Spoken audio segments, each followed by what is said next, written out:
Imaginario e imágenes de la época del caucho y los sucesos de Putumayo. ¿Alguna vez te has preguntado qué historia se esconde en la selva amazónica?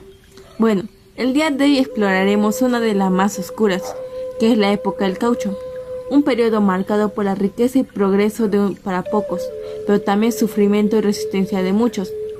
En la época del caucho, a finales del siglo XIX e inicios del siglo XX, marcó un periodo trágico en la Amazonía.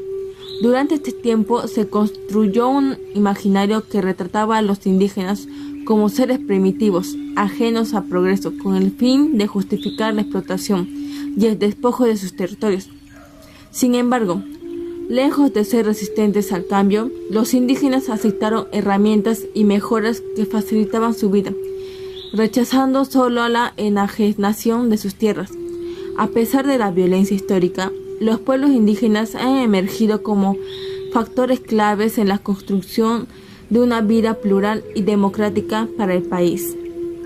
Ahora hablaremos de la ciencia, industria y estados nacionales. El auge del caucho coincidió con la expansión del capitalismo y la industrialización global. Las élites sudamericanas adoptaron ideas europeas de progreso, lo que llevó a la exploración de la Amazonía. Expediciones científicas como las de Darwin y Gibbon sirvieron a los intereses económicos de las potencias. Los gobiernos fomentaron políticas de inmigración y desarrollo, pero estas iniciativas fracasaron debido al racismo hacia los indígenas, considerados bárbaros. La explotación del caucho trajo consigo redes de comunicación y transporte, pero también consolidó la desigualdad.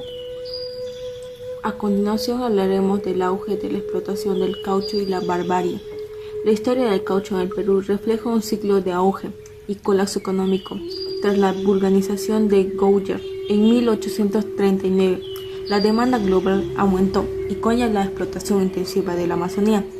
En el sur la actividad cesó con la muerte de Fitzcarrald, pero en el norte, bajo Julio César Arana, la explotación continuó durante décadas. En 1907 se denunciaron los abusos de la empresa de Arana, violaciones, torturas y asesinatos de indígenas.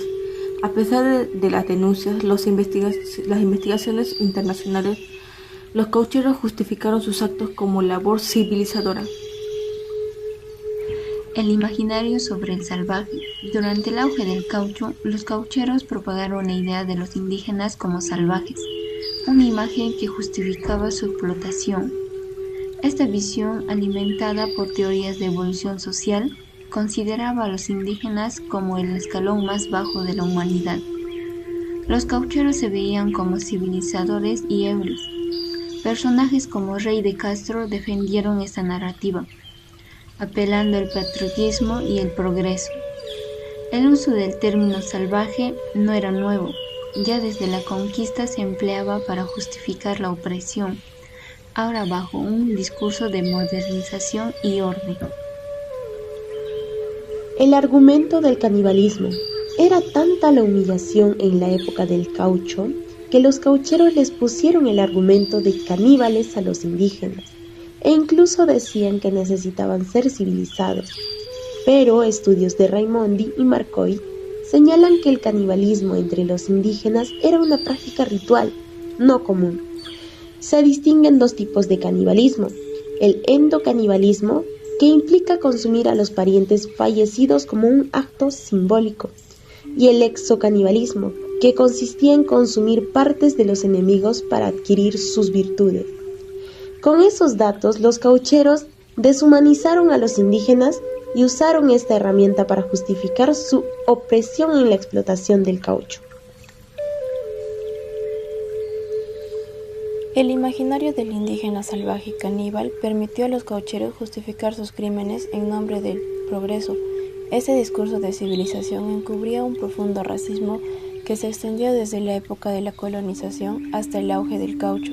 Aunque el auge gomero terminó, sus consecuencias persisten, con territorios indígenas despojados y sus derechos constantemente vulnerados. Las fechas claves.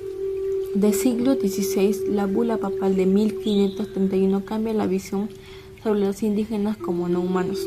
Del siglo XIX al XX, Eugenio del Caucho usó canibalismo como excusa para la explotación indígena.